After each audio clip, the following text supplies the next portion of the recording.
ګرانو کتونکو زمونږ په دغه پروګرام د شریعت ورنا کې سوال او داغه جواب ډېر یو خوندور سوال یې کړی دی او چونکې دا زمونږ علماو سره تعلق ساتي نو ماته دغه سوال خپته ده دا کوم سوال چې کړی دی افرین شپه باندې او بالکل صحیح سوال یې کړی دی او دا حقیقت باندې مبني دی بالکل په دې کې شک او شبهه نشته سوال یې داسې کړی دی دا صاحب یې وی چې بعضې وخت کې موږ سره په جماعتونو کې امامان وي صاحبان خطیبان وي علما وي په جماعت کې مدرسم چلی مونږ پسې جمع کوو بعضې وخت مونږ نه یو شي مطالبه وکړه مونږ سره وینه یا وی غفلت رانه وشي کمزوري رانه وشي هغه څیز ولور نه کړو یا په وخت باندې رانه وړو وی چې هغه خفه شي ناراضه شي هغه امام ناراضه شي یا خطیب یا عالم ناراضه شي وی چې مونږ ته وایي چې نن نه پس به ته ما پسې مونځ نه کوي زه ستا نیت نه کومه تا ما پسې مونځ نه کیږي یعنی غصې په حالت کې وایي چې نن نه پس تا زه نیت نه کومه په جمع کې ته ما پسې مو درېږه تا ما پسې مونځ نه کیږي ځکه زه ستا نیت نه کومه نو سوال یې دا کړی چې آیا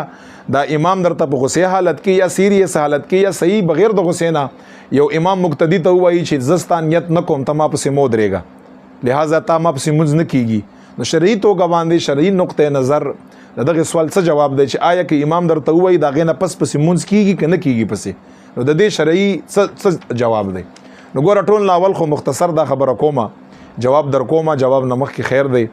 علما کرام دي د هغوی نور څه داسې کارونه ني ټول ټیم یا امامتۍ له مدرسې له درس و تدریس له ستاسو بچو ته قرآن ښودنې له هغې لې ورکړی اول خو ښه کوشش پکار دی چې خپل خطیب او خپل امام حتی الامکان هغه تاسو خفه نه کړئ هغې سره ښېګړه کړئ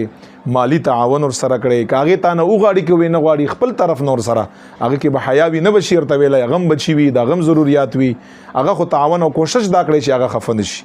ځکه چې علما دي او دا امامان دي خطیبان دي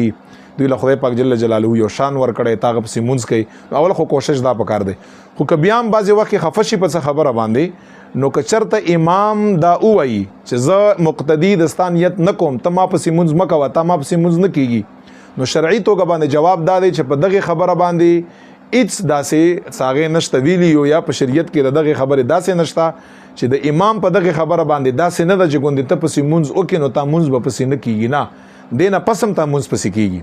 بالکل اقتدا پسې صحیح ده که تا ته یو امام وم وایي چې زه ستا نیت نه کومه ته په پسې مونځ مه کوه نو مونځ پسې کیږي که نه کیږي بالکل بیا هم پسې مونځ کیږي هېڅ خبره پکې نشته صرف چې دی رد المختار هغه یو دا خبره لیکلې ده چې کوم یو امام مقتدي ته ووایي چې ته ما پسې مو درېږه ته ما پسې اقتدا مه کوه زه ستا نیت نه کومه او ما پسې مو درېږه د اقتدا پسې بیا هم جایز ده ځکه د مقتدي ودرېدو دپاره امام پسې د امام نیت ضروري نه دی چې د به خامخا نیت که البته ثواب نه محرومږي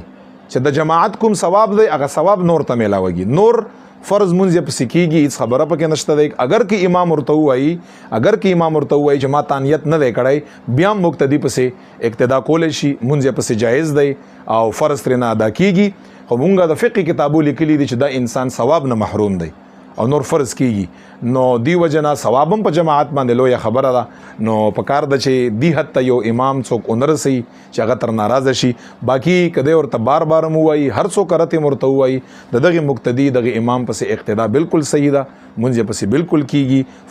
فرض نه غاړه ادا شوه فرض ترېنه ساقط شو هېڅ خبره پکې نشته قیامت په ورځ باندې الله تعالی دغې انسان ته داسې نه وایي چې ستا مونځ نه یې کړی یا ستا مونځ نه یې شوی مونځ یې بالکل وشو البته په ثواب کې کمی راځي نو کوشش پکار دی چې څومره علما تاسو سره په مساجدو کې دي مدارسو کې دي چې څومره پورې ممکن وي پکار ده چې هغه تاسو خپل وس مطابق رضا او خوشحاله وساتئ په دې کې ستاسو دپاره ډېر اجر دی